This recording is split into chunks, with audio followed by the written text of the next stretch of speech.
La semaine dernière, le journaliste Patrick Poivre d'Arvor, historiquement à la tête du journal de 20h de TF1, a été publiquement accusé de viol par l'écrivaine Florence Porcel. Patrick Poivre d'Arvor, l'ancien présentateur vedette, aurait visé par une enquête pour viol. Alors que l'affaire a fait la une de l'actualité et que les médias relayent les nombreux témoignages qui évoquent le rapport aux femmes particulièrement obsessionnel du journaliste, PPDA a décidé de sortir du silence et de répondre à ces accusations dans un message posté sur Facebook. De toute ma vie, je n'ai jamais obligé quiconque à une relation sentimentale, ni bien évidemment à une relation sexuelle. Il précise que pour lui, ces attaques sont révoltantes et insupportables. Le journaliste est prêt aujourd'hui à répondre sur les faits et se dit armé pour prouver son innocence. Les écrits de Madame Florence Porcel que j'ai conservés, pour la plupart postérieurs à ces accusations, le prouveront amplement. Alors la réponse de PPDA vous a-t-elle convaincu ? La réponse de PPDA, et sachez qu'il y a beaucoup de gens qui nous disent est-ce que Maître Diviso va revenir? Oui, il va se reposer un petit peu, on va le rafraîchir, il sera de retour dans 10 minutes pour parler du sujet de The Voice, ne vous inquiétez pas, il revient, hein, il fait des sorties de scène comme ça, il reviendra dans un instant. Alors, PPDA sort du silence, accusé de viol, la réponse de PPDA vous a-t-elle convaincu? On a vu des extraits de cette réponse.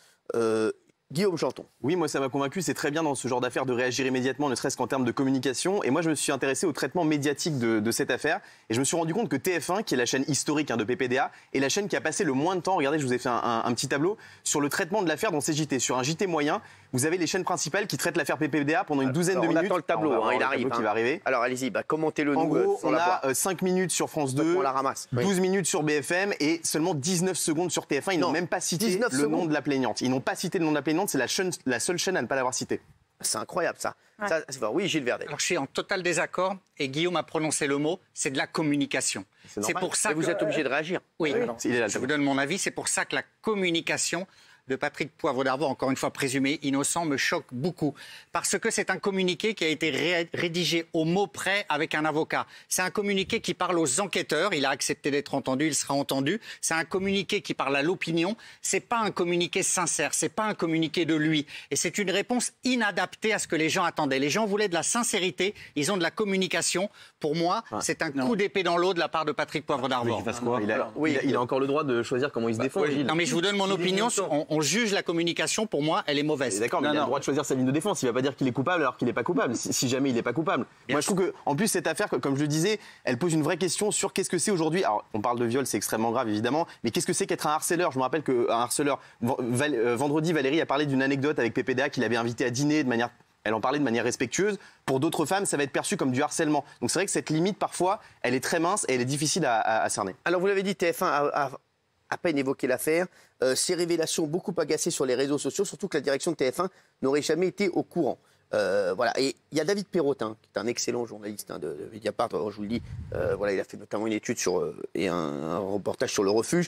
Dès qu'une stagiaire arrivait, on lui disait fais gaffe, ne monte jamais seul dans l'ascenseur avec PPDA. Le journaliste est accusé de nombreuses agressions sexuelles et de harcèlement. La direction de TF1 dit, elle, n'avoir jamais été alertée. Une révélation qui a énervé notre ami Clément Garin.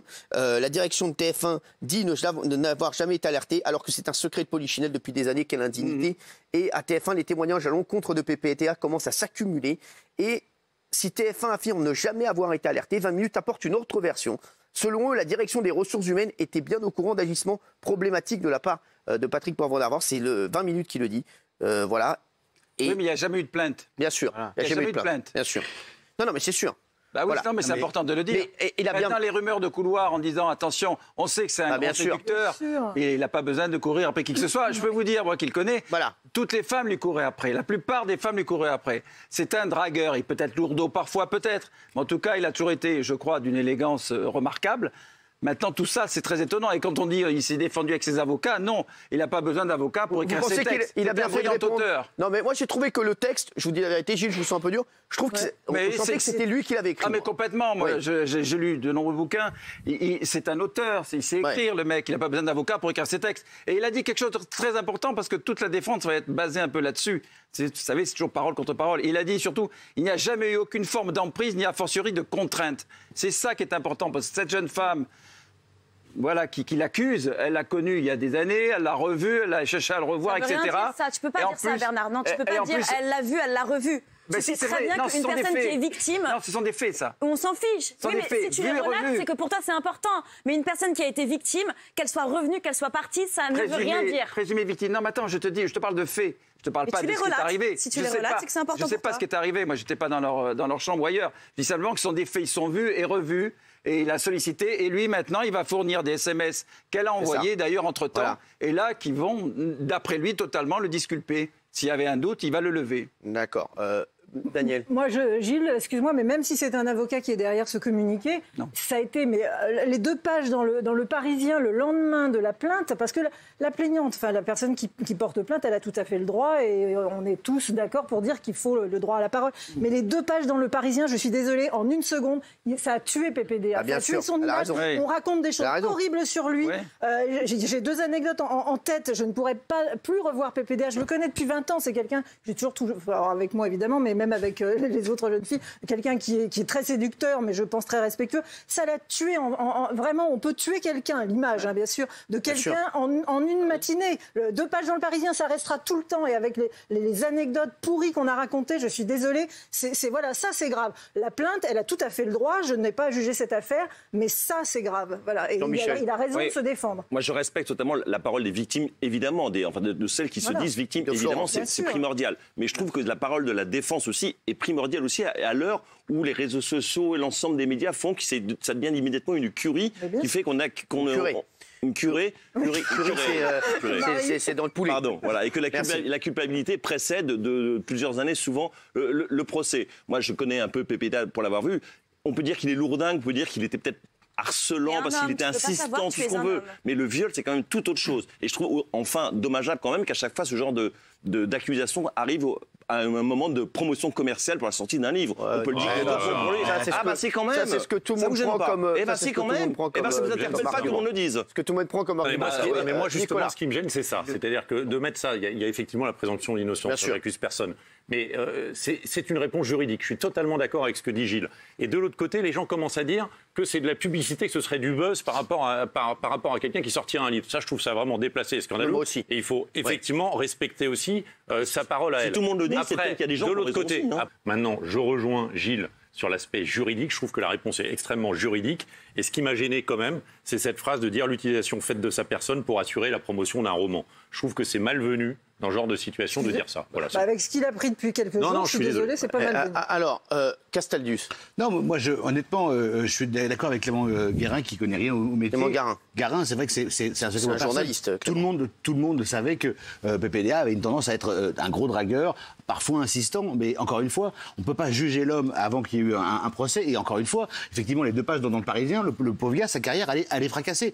Aucun d'entre nous à cette table, on est à l'abri. Moi, demain matin, si quelqu'un porte plainte contre moi, ce sera ma parole contre la sienne. Et vous, pareil. Non, mais je pense que moi, je vais le faire pour vous. Je pense que demain, moi, je vais porter plainte contre vous. Non, mais c'est très grave. Vous m'emmerdez. Voilà. Mais je sais, d'accord, ben voilà. Mais c'est un vrai problème. Et encore une fois, et la célébrité n'est pas un paravent, n'est pas un bouclier. Mais franchement, il ne faut pas que ça devienne une habitude que tous les 2 jours, on soit accusé à tort. Quand vous étiez Miss France, justement, PPDA, il était encore au JT ou pas? Non. Vous avez été Miss France? Non, c'était le tout début de Gilles Boulot. D'accord, très bien. Voilà. Mais Bernard, ce que tu as dit tout à l'heure, c'est que pour l'instant, il n'y a jamais eu de plainte. Et dans le temps, il n'y a jamais eu de plainte. Parce que dans le temps, ça ne se faisait pas non plus. Voilà. Il ne faut pas dire qu'il n'y a pas eu de plainte parce qu'il n'y a pas eu de plainte. Il n'y a pas eu de plainte parce que ça ne se faisait pas. Et aujourd'hui, il y a la libération. Donc, il ne faut pas qu'il y ait une surlibération. Mais il faut quand même écouter ce qui se dit. Et il se dit des choses dans les couloirs, mais les gens ne disent pas forcément les choses quand c'est à l'antenne. Guillaume, moi, ce qui me fait peur, c'est qu'on est en train de... en tout cas, il y a les carrières d'une personne qui est détruite chaque semaine. Il y a une personne du showbiz, entre guillemets, qui est en train de tomber chaque semaine. C'était Richard Berry la semaine dernière, PPDA là. Donc, soit on est dans un milieu où il n'y a que des pervers et des détraqués, soit il y a de l'abus. Mais ça fait peur quand même. Chaque semaine, il y a un mec qui tombe. Non, mais ça fait peur.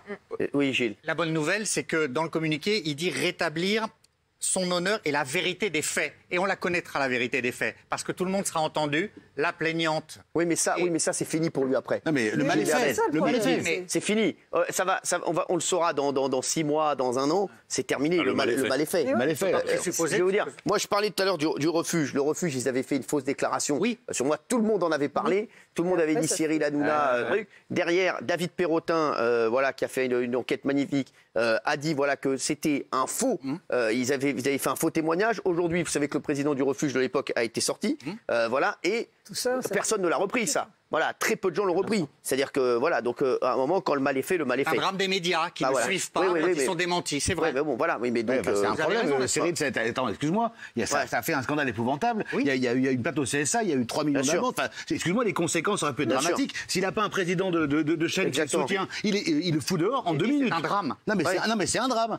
Et pour un truc qui est faux et monté de A à Z. Donc moi, aujourd'hui, la parole, elle est libérée. Et c'est très bien parce qu'effectivement, il y en a qui ont abusé et vraiment abusé. Et d'ailleurs, ces gens-là, généralement, ils sont reconnaissables et on les connaît. C'est ça le plus grave d'ailleurs. Et on est un peu tous responsables parce que personne n'a bougé en temps et en heure. Ça, c'est la vérité. Mais maintenant qu'il y ait des plaintes déposées, moi, j'en sais rien si PPDA l'a fait. Pour l'instant, je n'en sais rien. Ce que je vois, c'est que ce monsieur avait une réputation de gros dragueur, un peu insistant, un peu lourdeau, et qu'aujourd'hui, il est traîné au tribunal pour viol. Et un viol, c'est très grave. Voilà. Alors, on regarde, s'il vous plaît, le sondage. Oui à 59%, non à 41%.